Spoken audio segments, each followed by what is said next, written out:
Hi, I'm Busker James. Welcome to my channel. My video this evening is a bit different from some of the ones that I put on. It's not about my music, but it's about Alberta Health Services,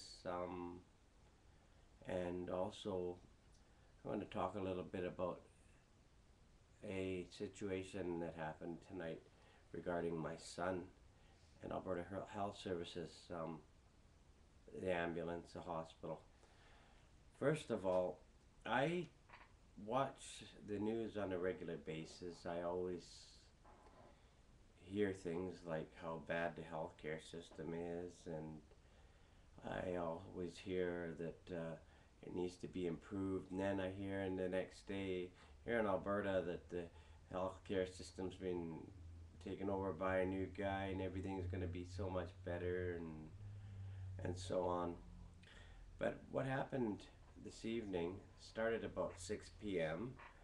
My son got up from sitting on the couch, and he had chest pains and had trouble breathing.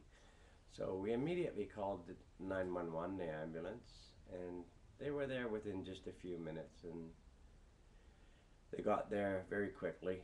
And what happened from there, that one of the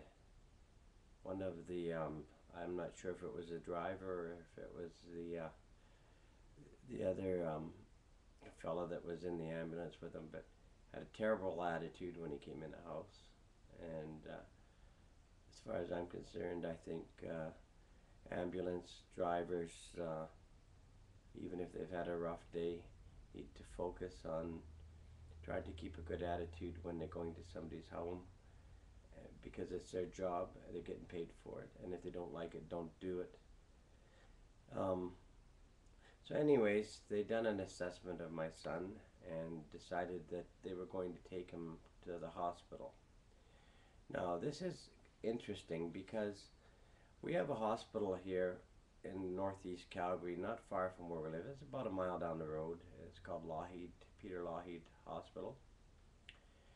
But the ambulance driver decided to take him to another hospital, which is about 23 kilometers away from here, and I'm sure he was advised to take my son there by the dispatcher.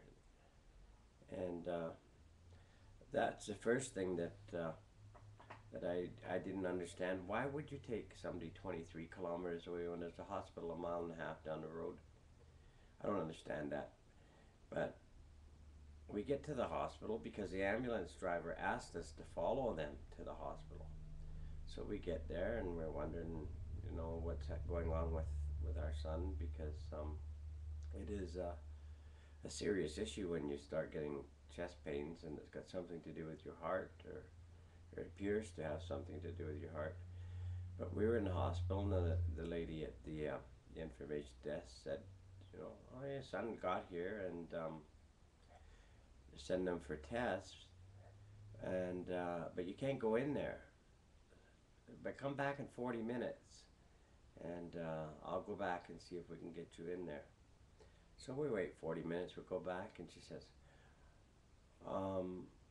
well, it's full in that area where your son is, of people, so you can't go back there. So come back in another half an hour.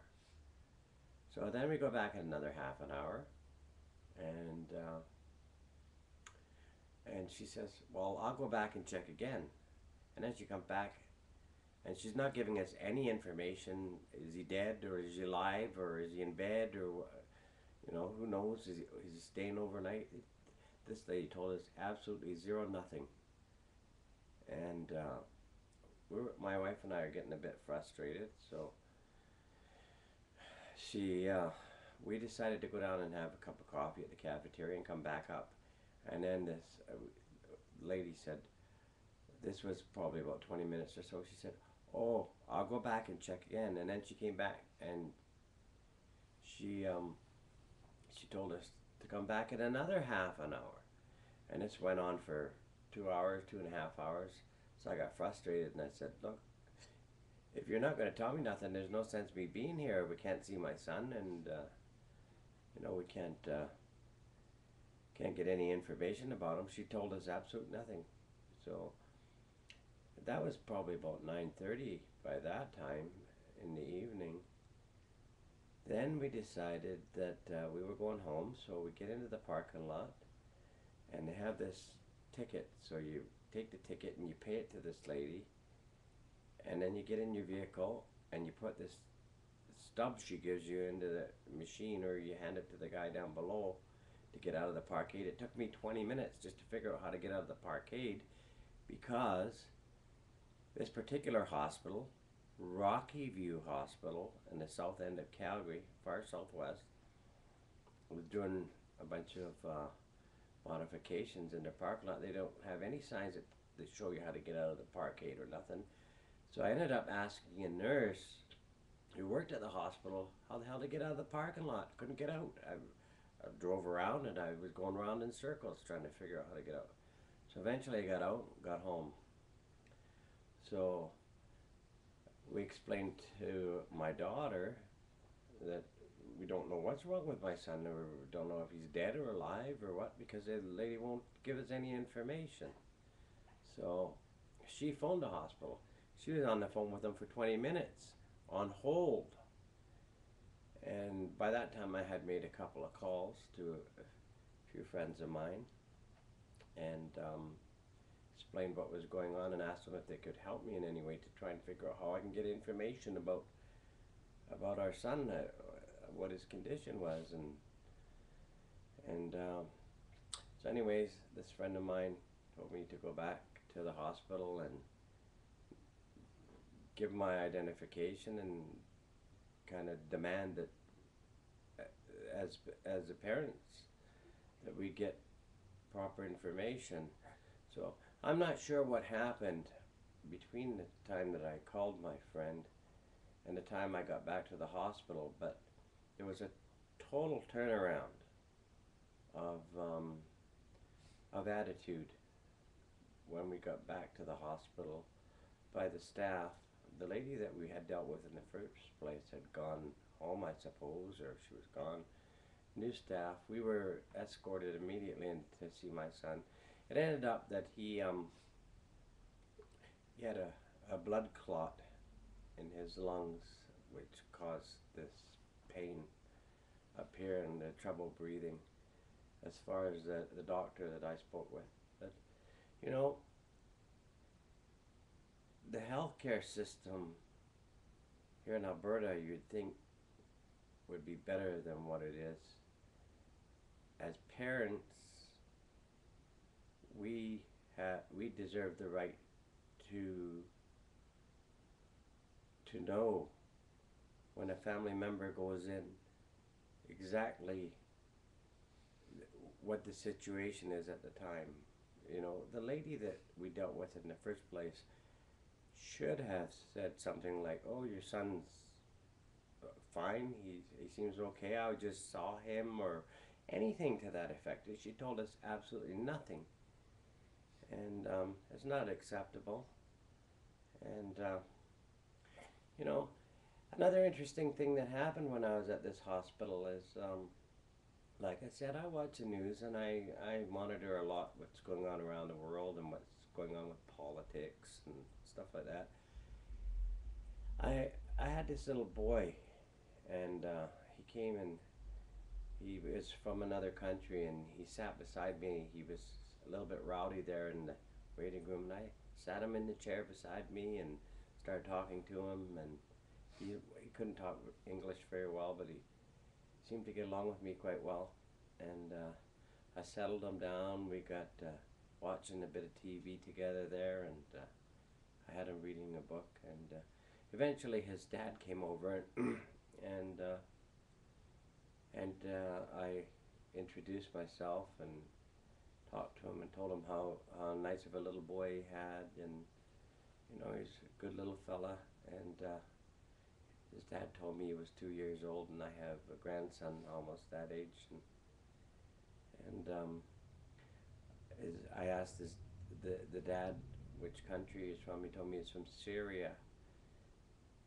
And I've been watching lots on the news about Syria, and this dad gave me a rundown of the way things are going in his country, because he has relatives there and he communicates with them quite regularly. So, you know, but that was one of the good things that happened to me at that hospital tonight.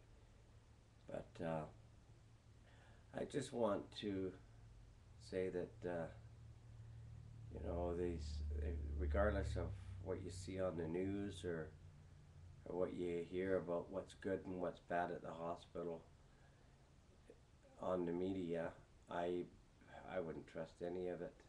You know, I would think that the city of Calgary Rockyview Hospital would have a little bit higher standard of compassion, and you know, the way that we were treated when we got in there tonight at Rockyview Hospital here in Calgary just kind of blows me away. They treated us like we're a row of cows going through a line, or I don't know if that's a good example, but I mean, people have feelings. They need to know what's going on with their family, because the person that's having heart problems, if you don't tell the parents of that person what's going on, it could cause them to have heart problems as well. I've been down that road before. So anyways, Alberta Health Services, get it together. I mean, gosh, it costs so much money to drive 23 kilometers is what it does a mile down the road. I don't know why you do things like that, but you know, if the healthcare system's costing us so much money, there's part of your problem right there. Start making the trip shorter, you know, and when parents of a patient come into the hospital, give them some information. Just the littlest bit makes a big difference, and it creates, and it helps to relax the parents and doesn't create other issues. Then I wouldn't have to be making these kind of videos. I'm Busker James. Thank you for watching my channel.